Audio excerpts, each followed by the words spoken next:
Tendre l'océan est le premier téléfilm du studio Ghibli.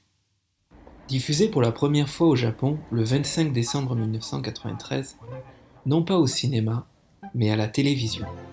Il résulte d'une volonté, à côté des films de Miyazaki et Takahata, de laisser la place à d'autres talents pour exposer leur vision de l'animation. L'histoire explore pour la première fois le thème du passage de l'adolescence à l'âge d'adulte. Pour la première fois également, il est ancré dans la réalité de la vie quotidienne au Japon, au tout début des années 90, sans aucun élément fantastique. Par son approche artistique et les thèmes qu'il aborde, Je peux entendre l'océan reste encore aujourd'hui unique dans l'histoire du studio Ghibli.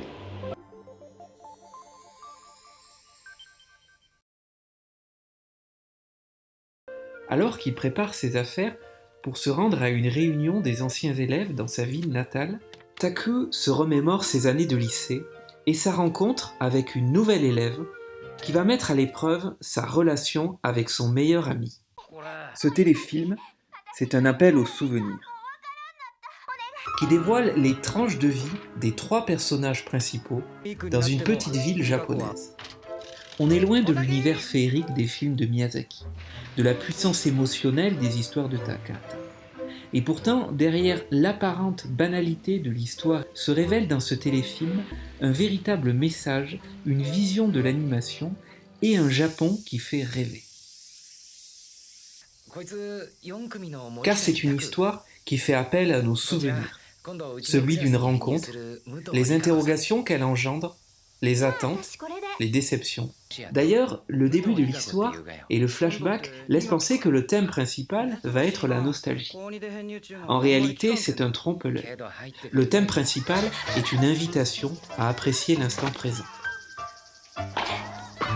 Il peut sembler cynique et critique à l'égard des personnages, et pourtant il montre une volonté de les encourager sur ce long chemin vers l'accomplissement de leur vie d'adulte.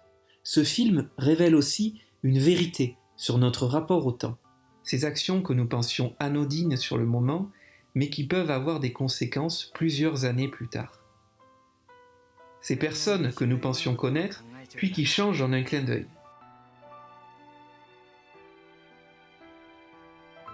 Ces instants déchirants sur le moment,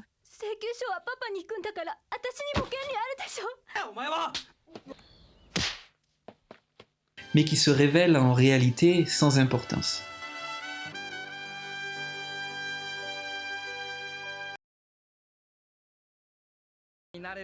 Je vois aussi ce téléfilm comme une authentique carte postale des préfectures japonaises. Comme une impression d'être chez soi au Japon qui balance entre découverte et contemplation. Une représentation pleine d'immersion dans le quotidien de cette période du début des années 90. Avec des images que j'ai trouvées très proches de la photographie, pleines d'évocation. Une vision romantique et sincère qui dépeint un paysage vivant, rempli de possibilités. Comme celle de contester l'autorité des professeurs, en vain. Comme un voyage improvisé en avion à Tokyo, ou une visite le soir dans une chambre d'hôtel. Le jeu des sentiments se fond progressivement devant la scène pour nous offrir en arrière-plan un magnifique point de vue sur le Japon.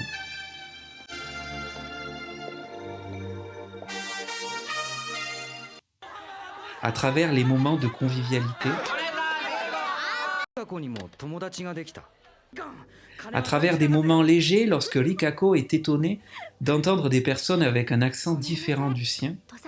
Elle croyait que cela n'existait que dans les films de samouraï et pensait que les acteurs forçaient leur voix. Avec ces références, plus ou moins cachées, qui font aussi le charme des films du studio Ghibli. Avec un clin d'œil au mecha. Et deux références au film Porco Rosso de Miyazaki sorti un an plus tôt, jusqu'à ce catcheur en slip et chaussettes qui doit encore aujourd'hui atteindre son pantalon. Le film est aussi pertinent par les thèmes de société qu'il aborde. De manière assez subtile sans en faire trop. Il pose simplement un décor et nous laisse nous faire notre propre opinion. sur l'entrée des jeunes dans le monde du travail et la nécessité pour un étudiant d'avoir un petit job, un baito pour gagner de l'argent.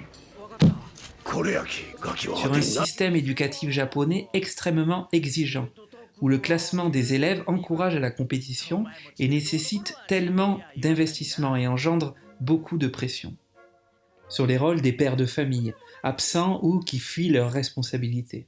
Et toutes ces scènes nous invitent à nous poser des questions sur les contrastes de la société japonaise qui existent encore aujourd'hui. Lorsque Taku et Rikako se retrouvent sur le quai de cette gare à Tokyo à la fin du film, c'est autant leur idylle qui se dessine que notre escapade au Japon qui semble prendre fin.